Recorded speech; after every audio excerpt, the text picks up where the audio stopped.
Is urging NATO allies to accept Belgrade's offer of a ceasefire, calling it the best chance for peace. In Moscow, several thousand Russians from a range of political stripes rallied against NATO in Red Square. They called for military aid to Yugoslavia, a lifting of economic sanctions, and the creation of a military bloc to counter NATO. On the Balkan battlefront, Russia remains on the sidelines, but as CNN's Steve Harrigan reports, Moscow is pitching in to provide humanitarian aid. With military marches and salutes, Russians prepare to go off to war. But they're not soldiers, they're truck drivers. The cargo is humanitarian aid for Kosovo refugees. 900 tons of food and clothing delivered by giant Kamaz trucks, each one blessed by an Orthodox priest as it pulls out. How can the Russians send humanitarian aid when they're receiving more than $1 billion in aid from the West?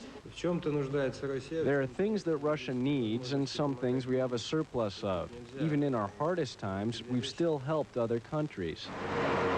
$1 million worth of sugar, salt, cooking oil, canned fish, and medicine is on the way to Montenegro to be distributed by the UN. It's the start of a 3-day drive for the men of Russia's emergency ministry and of an anxious wait for some of their families. Steve Harrigan, CNN, Moscow. Well, the British government has been especially critical of Yugoslav President Slobodan Milosevic. On Wednesday, the Foreign Secretary Robin Cook stepped up the rhetoric. Killed last week. In the basement, I was taking shelter. I even lived through the news that came out that I had been executed and I was dead.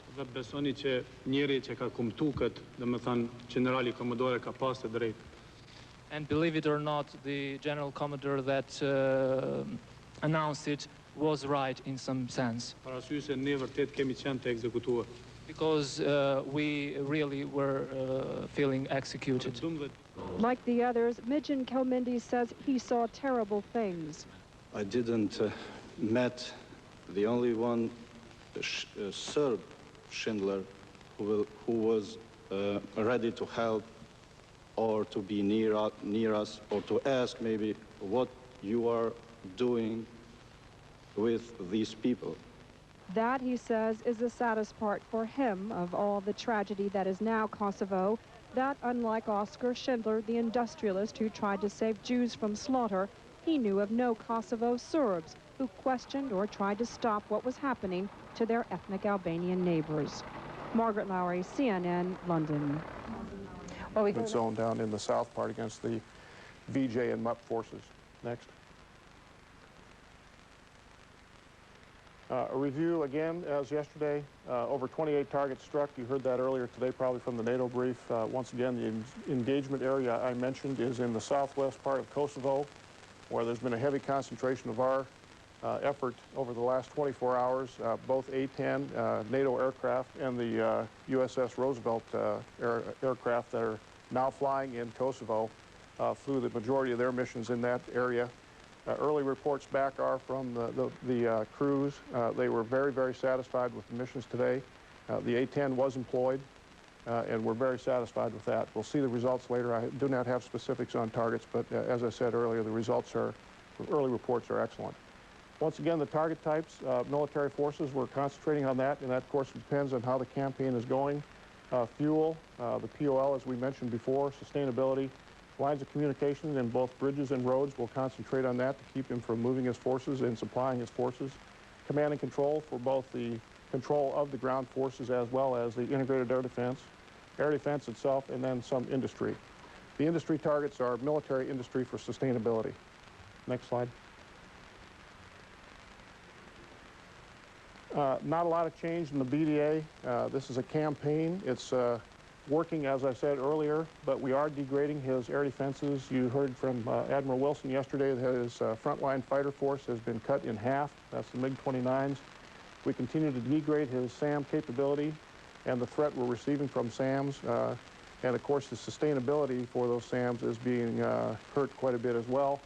The command and control, as I mentioned earlier, for both his fielded army and the police, the MUP, has been degraded. and his intelligence capability, of course, has been degraded as well. They do have workarounds, but we are degrading his static capability in a big way. The Army and police, actually the fielded forces, as I said earlier, we've had some success, better success. Some of them might try to cross through the unauthorized crossing points, which, of course, would be very dangerous since a lot of the border areas are mined presently. Albania is struggling to house more than 250,000 refugees who fled Kosovo. Today, some elders, children and women find comfort at this Italian-run relief camp. Here they're given food and medical treatment, but there's no balm to soothe Sadeyev Muchai's suffering. I heard the news my father and mother were burnt inside their house. My father was 76, my mother 72. Thousands of refugees in northern Albania are making do with primitive living conditions. They have no toilets, no running water. Still, they're grateful. They have their lives and freedom. I will be satisfied when all of the people of Kosovo come here. Then I will be satisfied. Satinder Bindra, CNN, on the Albanian... Targets outside Belgrade to government buildings in the centre of the city. The most pressing problem remains what to do with the Kosovo refugees. EU interior ministers have agreed refugees should, where possible, be looked after in the Balkans. Their foreign ministry colleagues meet again today to discuss coordinating aid. Meanwhile, diplomatic efforts are being stepped up to try to free the 3 US soldiers captured by Serb forces.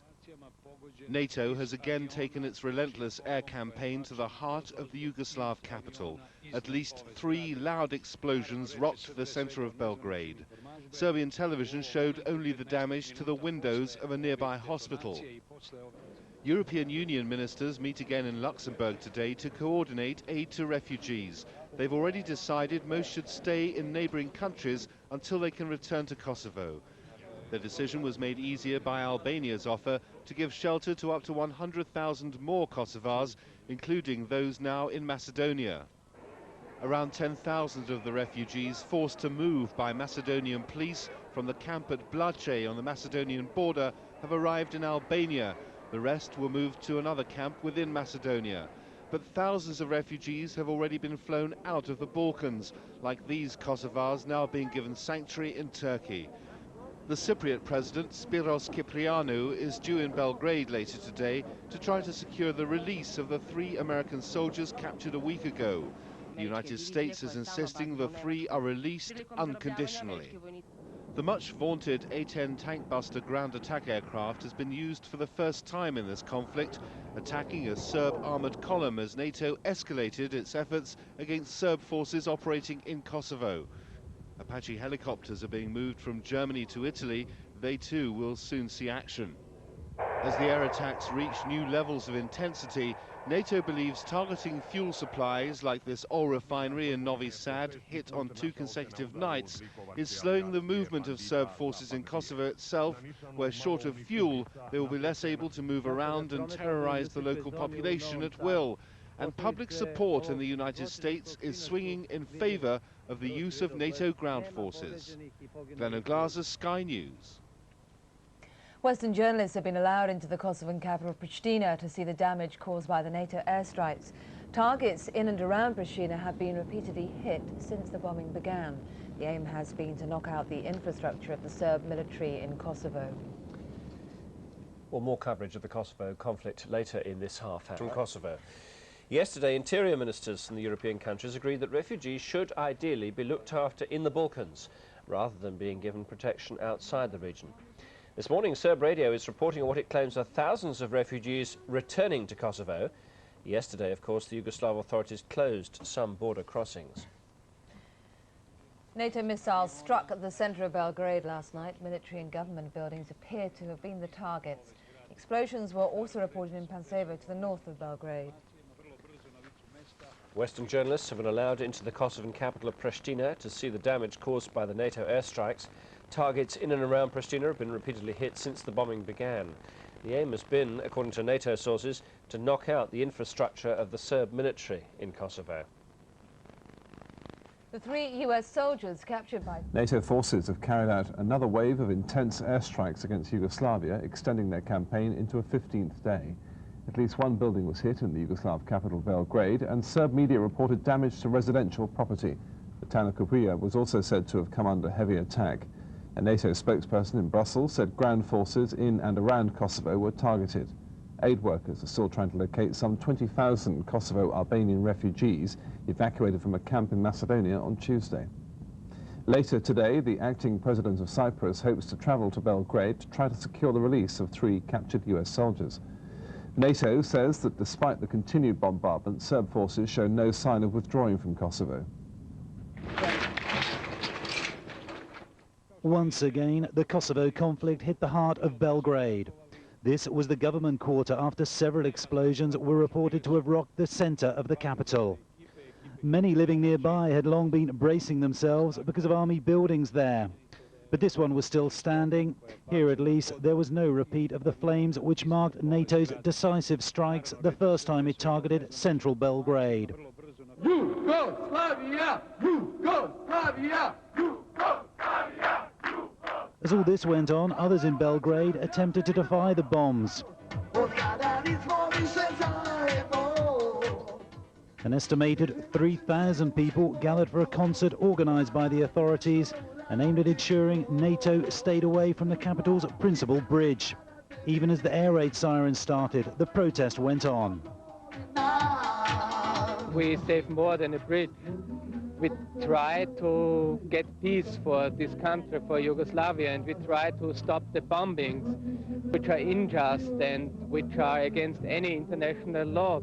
So this is also a bridge of solidarity and of peace, and that's why I'm here. But NATO is in no mood to ease the pressure on Yugoslavia's President Milosevic. Serbian television played more pictures of what has been NATO's 15th night of strikes. And as far as the alliance is concerned, it's been made clear it's prepared, if necessary, for many more. It is not enough now for Mr. Milosevic to say that his forces will cease fire in Kosovo, denied its freedom and devoid of its people.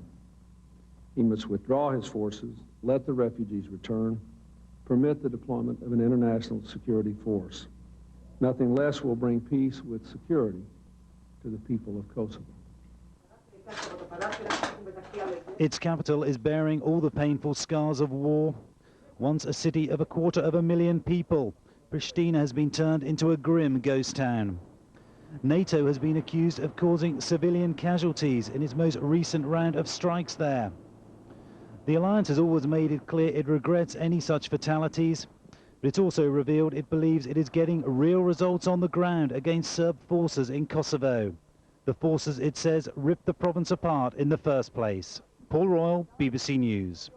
Well, on the line now from Belgrade is our correspondent Mike Williams. Well, Mike, from where you...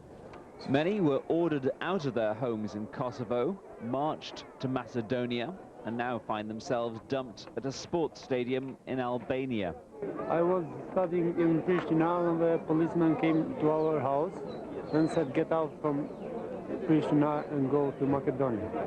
When we go to Macedonia, here we stay a week, and they say go to Albania, and they are your people and don't stay here anymore. At least 6,000 of the 30,000 who went missing from the Kosovo border have arrived here, a further problem for the already overstretched Albanian relief workers. Their story is quite, I would say it's strange, because the Macedonian government just dropped them here. They come here last night by about 100 buses from Macedonia, buses from Skopje. They were just dropped here. The border between Macedonia and Kosovo is now silent. Not all the refugees who suddenly disappeared yesterday have been accounted for. At one point, there was said to be a tailback of up to 20 miles as refugees tried to get out of Kosovo. They've disappeared. Apparently, they were told it was safe to return home. Back in Albania, American troops are being flown in to help with the influx of refugees. Around 400 arrived in the Albanian capital, Tirana. Meanwhile, the chief of the United Nations High Commission for Refugees arrived to inspect the relief operation. My mission is here, really to visit with the government and then also see how our own colleagues have started really the work. I think everything is getting into place and I want to see how it's working. The UNHCR has already admitted that the crisis has caught them off guard. The fact that so many refugees have found themselves moved by Macedonian buses has only added to the problems. David Silito, BBC News. Coming from the distance, and then the city centre. It was like walking through Dante's Inferno. Burnt out cars, buildings reduced to rubble, some still in flames from NATO's bombing. The 10-storey bank was in ruins. The telecommunications building had taken a direct hit, thousands of windows over a wide area smashed, several civilian homes wrecked from the bomb damage. It's a ghost town. Of a population of 300,000, we saw a few dozen civilians. We were told half had fled, either at gunpoint or because of the air raids, it's hard to tell, and half were permanently in the shelters. 9 civilians have allegedly been killed by the air raids, 15 wounded. One man told me, if this is democracy, then the word is not in my vocabulary. A woman screamed at me from a balcony, "You are animals, I hate your government." Across town, NATO had scored a direct hit on the cemetery. At least 20 graves were severely damaged. A massive crater gouged into the earth where 5 or 6 graves had been. They were obliterated. At dark, the siren sounded again. The city, in darkness, waited for the next wave. Tim Marshall, Sky News. Very good morning to you. You're watching Sunrise on Sky News. It's Thursday, the 8th of April. NATO warplanes have pounded Yugoslavia for the 15th straight night. The airstrikes have been continuing as world leaders begin to concentrate their efforts on dealing with the refugee crisis on Kosovo's borders. Here are the main developments overnight. European foreign ministers will be meeting again in Luxembourg today to discuss coordinating aid for refugees. EU ministers have already rejected plans for a mass evacuation in favour of caring for the people close to their homeland. There is still no news of the whereabouts of tens of thousands of refugees cleared from a camp close to the Macedonia-Kosovo border. Emma Heard has been to Stankovic in Macedonia, where British soldiers are helping refugees to deal with fears that they may never see their loved ones again. Johanna is just 5 years old and she is completely alone. She was separated from her parents 6 days ago as they fled from Kosovo.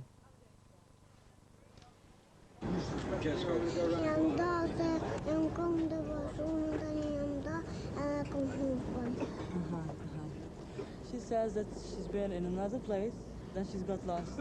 She couldn't find her parents at all. Is she with her mother?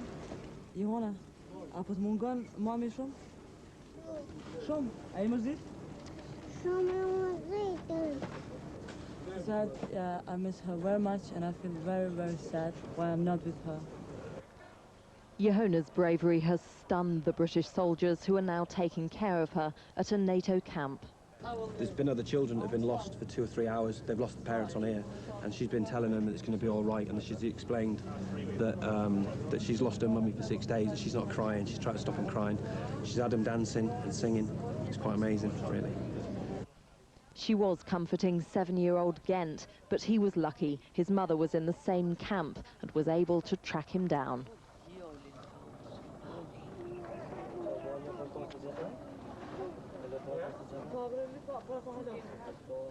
Many refugees here claim the Macedonian authorities deliberately separated families as they crossed the border from Kosovo. What is clear is that they made very little effort to keep them together. Johanna spends her days drawing pictures. She is convinced her mother will come for her. Emma Heard, Sky News, Stankovic, Macedonia. Well, so far, a national appeal for the refugees has raised more than £5 million in just 24 hours, and you can contact the Kosovo Crisis Appeal if you want to contribute as well. Here's the address. It's PO Box 999 at London EC4A 9AA, or you can telephone directly and pledge some money from your credit card. That's 0990 222 233 or 0870 60 60 900. Those are the numbers and the address. Now, NATO last night switched the focus for airstrikes away from targets outside Belgrade to government buildings in the centre of the city. They say all NATO warplanes returned to base manned warplanes, that is. There is some report suggesting that an unmanned drone may well have been downed. The most pressing problem, though, remains what to do with the Kosovo refugees. EU interior ministers have agreed that refugees should, where possible... Are we just going to go on and on? Or what do you fear might happen? As we entered Pristina, there was a huge plume of smoke above the city from a burning fuel dump. Gunfire echoed around the streets, coming from the distance. And then the city centre. It was like walking through Dante's Inferno. Burnt-out cars, buildings reduced to rubble, some still in flames from NATO's bombing. The 10-story bank was in ruins. The telecommunications building had taken a direct hit, thousands of windows over a wide area smashed, several civilian homes wrecked from the bomb damage. It's a ghost town. Of a population of 300,000, we saw a few dozen civilians. We were told half had fled, either at gunpoint or because of the air raids, it's hard to tell, and half were permanently in the shelters. 9 civilians have allegedly been killed by the air raids, 15 wounded. One man told me, if this is democracy, then the word is not in my vocabulary. A woman screamed at me from a balcony, "You are animals, I hate your government." Across town, NATO had scored a direct hit on the cemetery. At least 20 graves were severely damaged, a massive crater gouged into the earth where 5 or 6 graves had been, they were obliterated. At dark, the siren sounded again. The city, in darkness, waited for the next wave. Tim Marshall, Sky News, Pristina. Well, Sunrise Sky News. There is no systematic registration because there is a big flux of people, as you know. 400,000, about 400,000 people have come to Albania since the last 2 weeks. Many of them are on the move, moving, and there is a lot of transit. Well, meanwhile, back here, the Refugee Council is involved in preparing for the possible influx of Kosovan refugees into Britain. And we're joined now by their Chief Executive. Flughafen. An Bord befanden sich 10 Männer und 50 Frauen und Kinder. Kriegsverletzte gab es nach den Angaben des Bundesinnenministeriums unter dem